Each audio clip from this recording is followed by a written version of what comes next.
Hello and welcome. My name is Mohsin Malik. I'm an assistant professor at Kobalan, and I've been asked to share my reflections on teaching a hybrid or blended course last semester. Um, Before we go ahead, just a quick background on what blended learning is, or the other name goes as hybrid. So, hybrid or blended learning are the same thing, which is actually a careful combination of face to face, the traditional higher education uh, learning method, plus the modern online learning. The idea is to bring together the best of both worlds. So the course was actually a combination of some face-to-face lectures and some online learning environment. Moving ahead, if you are interested to teach a blended learning course, it is important that we understand the various dynamics or the relative positioning of blended hybrid learning in the higher education learning environment. If you see on the left hand side, we've got two types of activities. One is the asynchronous activities, where the interaction between the students and the faculty doesn't have to be in real time, it doesn't have to be interactive. So generally the video lectures, the discussion forum, they would fall in this category, and these things are generally system led and are part of or more popular with online learning. So asynchronous activities are generally confined to online learning. Then we've got the traditional synchronous, where the faculty goes, the instructor goes in the classroom and interacts with the students in real time.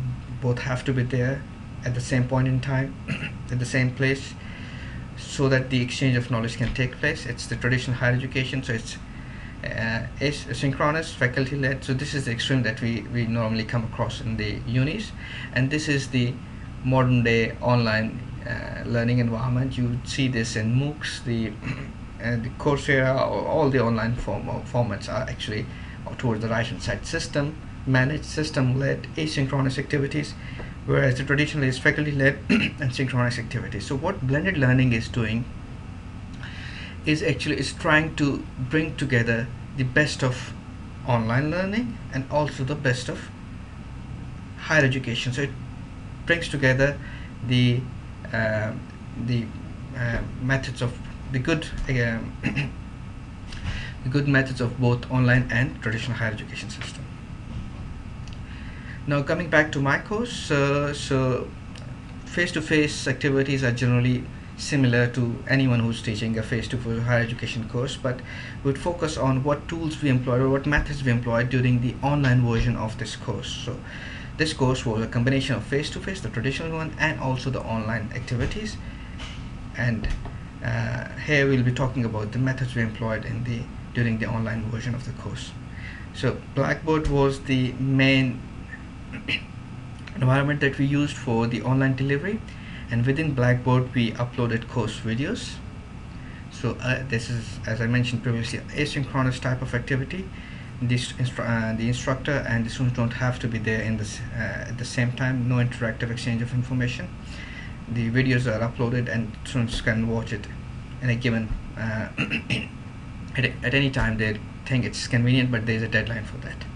The second asynchronous mode employed by us was discussion forum, where I would ask them a few questions as well. They have to respond as well, plus they could ask their peers or me as well certain questions that I have to respond to. Again, another asynchronous mode of communication. The third was an online quiz. Basically it was a learning reinforcement exercise. Whatever they learned, they had to answer a quiz after 1 week.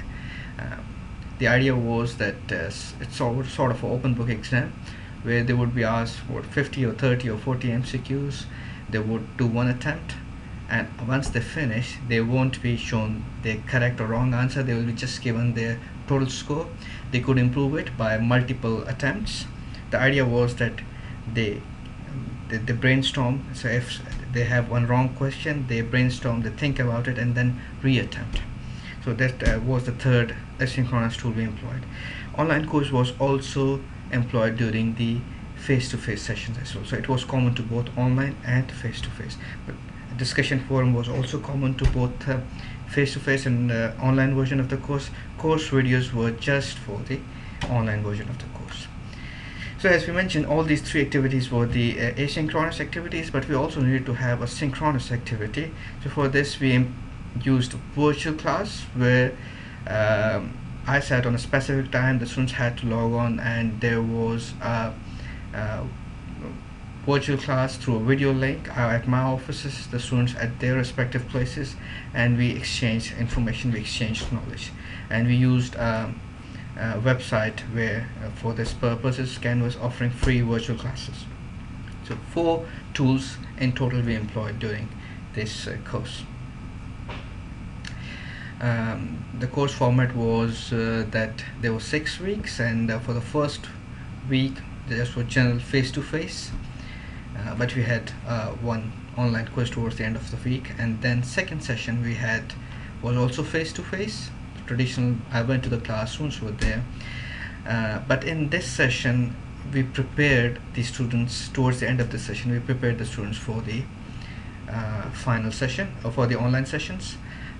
After the first 2 face-to-face sessions weeks, we went on to the online version. Week 3rd, week 4th, and part of week 5 were the online portions of this course, and then week 6 and the second lecture of week 5 was also face-to-face. So it was about 57% activities, or 57% of the course was face-to-face, and 42% of the course was online version. The main thing that we previously encountered, or we had the feedback, was that there were many IT issues for the students when they went on to the online portion of the course. So for that we had a mock session.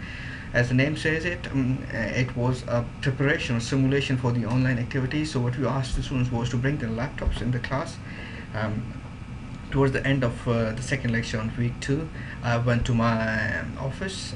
We opened the virtual session, so they saw me on a screen and their laptop screens, and I saw them as well. And a teaching assistant was there to help them to sort out any IT issues that may have come during this course. So we updated their certain softwares, well, certain add-ons that may have caused problems if that was not extra. So mock session was just to prepare them, just to give them an experience of online activities, and it reduced our problems later on to a great extent. So week 3rd was the online version. So as I mentioned, the main instructional mode of delivery was the video lectures that we uploaded, and then there was an online course, there were discussion forums as well, and there was a virtual class. So we gave them some assignments as well, and then we discussed those during our virtual class.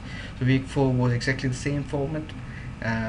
The week started with video lectures that they had to watch, followed by a virtual class.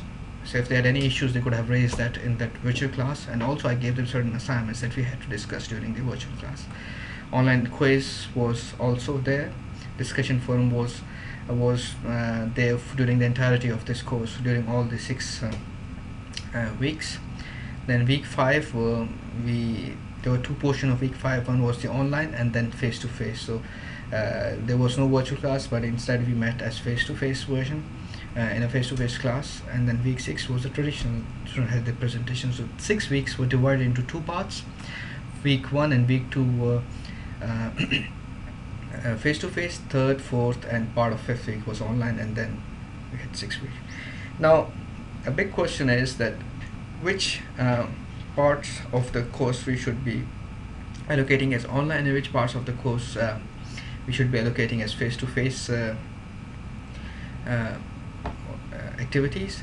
There is no hard and fast rule in this. There are multiple thinking or multiple views on this. What I found out was that there is a strong view that says that the advantages of a hybrid course over an online course is that there's a rapport between students, there's a connect between students and the faculty. So what that happens when you meet in the week 1 and week 2, so there's already a connection between me and the student. So that I noticed during week 3 and week 4. So if somebody was chatting, somebody was raising a question, so I knew how that person is, how that person thinks. So it was easier for me to respond to those queries, or respond to their fears, or respond to any question that raised. Similarly, the students also knew me. So there was a rapport, there was a strong connection between me and students when we went to online version. During the first 2 weeks, we established that connection between us. So the strength of, in my view, the strength of hybrid course or online version is that there is the general connection that exists in the face-to-face mode of delivery. So that's also there in the hybrid format. That's the advantage of this course or hybrid course over the simply online version. You do not know, in an simply online version, you never meet your faculty, you never meet your students, so you do not know how they are, how they think, what their personalities are. So that sort of somewhat, in my view, would be limiting the learning opportunities or learning of the students. Now, just a snapshot of how the course looked like. So this was the home page on Blackboard. On the left hand side, there were different activities. You would see course materials were there, then there was a link to the virtual class, and then online quizzes, then the discussion forums, and then so everything was there on Blackboard. So this was the week first. This was face-to-face lecture slides, and then the case study solution. So it was common to all the courses, is face-to-face. The real thing comes for the online lectures, week 3 onwards. So week 1, week 2, this is week 3. So what we did was that clear communication was very important. So we asked them to follow the sequence. Everything must be ordered in a sequential manner. So class option 1 was the pre-class preparation. So they were asked to read a small case before the lecture, and then these were the 2 lecture slides, and they were asked to open these lecture slides to watch the videos here. Video 1, video 2, video 3, explaining the important concepts of the chapter. And in order to make sure that the students watch the videos, there was a participation quiz, few questions from these videos that they had to answer to be marked as present for this particular lecture. And then we have additional resources here, and then the assignments. So these were the assignments for the virtual class that had to follow during the later part of the week. So they were asked to complete it themselves, and if they've got any problems, they will ask me questions in the virtual class. So this was the format for all online activities. They had to follow in a sequential manner. The communications were clear, and which reduced any grievances by the students. So it was a very well organized structure, and students liked it. And a snapshot from the online video lectures. So every important chapter had few lectures. You could have prepared your own as well, like I did. Most of my videos my own as well, but you could also borrow it from YouTube if you think that suffices. Then this is a snapshot from the virtual class. So I was talking about the assignment that was given to them during the video lectures, and they had to calculate the quality signal level. So, and we've got students here, they could have talked as well, but what we did was that I was talking and they were chatting. So somebody, I didn't get it talked to, so I had to respond. How to find opportunities? I spoke to them and explained them. So this was the virtual session. And then these were the quizzes. For each week we had different quizzes, and here they're being asked a question, and as I mentioned to you, multiple attempts, but they were not shown there which questions of theirs were correct and incorrect, so they had to rate. And what happened was that in their second or third attempt, there was a likelihood of them getting a lower score than their first score if they didn't think or they didn't do any brainstorming. So it appears initially it appeared to them 3 marks, but later on they realized that it's a lot of work. Actually, they had to go back, consult the book, and then come back and answer a few questions. And this was a discussion board. There were 3 types of discussion activities. One was critical thinking, that I used to ask them questions to invoke critical thinking. That was a mandatory post. They had to participate in that. It was graded. Peer discussion and project work, it was voluntary, but still there was a lot of activity here. So I'm asking them a question in the discussion forum, that if you were the procurement manager at Strata Airline, what type of consideration would you make in deciding should you go for outsourcing or vertical integration? And then students are responding. Now this was the methods employed. Now let's go to the student experience. We conducted a survey to check how effective this type of the various activities we used in this course, how effective were those, and did the student like that or not, and their satisfaction. So that was the breakup of the respondents. So we had a class of 33, 34, but not everyone responded, so it was 23%, 23 out of those. So there is a strong link between online lectures and the computer proficiency of the students. So we also asked them how proficient they are in the computer usage, and most of them said that they are quite proficient. So on a scale of 1 to 5, 4.42 was their proficiency.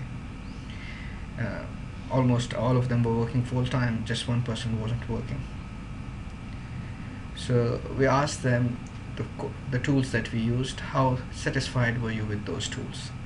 So discussion forum 4.13, which is pretty good, they liked the idea. They also liked the course videos. They didn't like, or their satisfaction with virtual class was on the lower side. This was primarily because of the third party or a free website that we used, and at times the quality video or the voice quality wasn't great. Sometimes I lost my voice as well. There were sometimes frequent disconnections as well by the students, so they logged in and they were kicked out automatically. So there were a few issues with the virtual class, primarily because we used free software, web-based software. We didn't have any control on that. If we were to have something like Blackboard Collaborate, it is felt that this satisfaction level should improve, because we'll have more control, the quality will improve. Students like the online quiz the most. So among the 4 methods we used, the online quiz was the mostly liked, and then followed by the lecture videos, discussion board, and virtual class. Overall, they liked the various activities that we employed. So now, what about the learning material? As we showed, everything was very nicely organized, and I'm not surprised that they liked the learning materials that was provided to them at 4.45. The best aspects was, as the student said, that the material was provided on time, and some of the students didn't like the mandatory posts on the discussion board, so that's understandable. It was a lot of work, actually, a lot of work for the students, and since all of them were working full time, they also liked the course delivery activities that were employed. So 4.27 was the score given to them, and the best aspect was that I was there, available for them all the time. This is important because it's a new concept. There were apprehensions shown by the students that they may end up losing marks, or they may have problems, or when they'll be away from the campus, who would take care of them. So it is important that you not only make yourself available, you also make them realize this thing that you're there. So perception is also important. So I explicitly communicated to them that I'm here all the time, emails, and I was very prompt in all the communication, whatever communication I had with my student during this course. As is the case with online classes, managing time is important. You need to have a lot of self-motivation. That's why we use the mandatory video watching, and also followed by participation quizzes, just to make them attend the class, just to give them some motivation or some instructions to follow, so that they could manage their time for online classes. But still, some of them found it tough. Overall experience was 3.60, and as we learn more delivering this course, and the perception of online courses being there's a negative perception about online courses, as slowly and gradually that would also go away, and also with us getting used to more tools, and also Blackboard Collaborate, getting away with the free virtual sessions and going for the Blackboard Collaborate option, I think this should improve. But overall, I think 3.60 is a good start. 2 key findings: 76% consider the course suitable for hybrid format. So this is key. Prior to this, some of the faculty or teaching the same course had certain apprehensions that the nature of this course is such that there are certain quantitative material that may not be suitable for the hybrid or online version of this course. But the student, big majority, 76% of the students were happy for this course to be taught in a hybrid format. and 81% of the respondents were willing to take another hybrid course, so which is also vast majority. But we should also be mindful of the 19% that do not like the hybrid course or the online version of the portion. Again, a perception thing. So we what I would suggest later on is that I've got one suggestion with regards to this 81% of the respondents are willing to take another course that I would talk about towards the end of this presentation. Then positive aspects of the course, about easy to manage time. Of course, you do not have to be at campus at 5, so especially for working professionals, this is if they're motivated enough to manage their own time, it's very good. They can travel, they can be in any other country and still they can do their work, they can do this course. Self-learning, the onus of learning is on the students, so instead of just one-way mode of communication, when I come in the class and talk to them, they're learning multiple source of information, discussion board. So and also, so in discussion board they have to come up with their own ideas and they have to answer themselves, so it's more of a self-learning as well. So they like the course layout. As I mentioned, everything was very nicely organized with the help of the teaching assistant. So we worked together and it went out nicely. So they liked the discussions board as well. New things, some of them talked about their own experiences, so that was good as well. So they also liked the videos and quizzes. And an important thing is few of the students remarked that instead of the quantitative part of the course being not aligned to the online version, they liked the idea. What they said was that they could take the paper. In fact, I asked them when I was doing my video that you need to take your paper and take pen and start solving with me. And some of them, or a lot of them, did this, and they came back to me and said because they can control the time of videos and they can pause it and then do something and then again resume the video and watch the next step. So instead of taking it as something not suited to quantitative type of questions or numericals, this is actually a big advantage where they've got certain video with them. They can always go back, watch it, pause it, fast forward it, and try to learn from it. So negative, yes, there was a lot of workload. We are learning as well, and there were lots of things because I didn't want to compromise the learning, so I gave them a lot of work, but I would review and try to come up with an optimal workload for the students.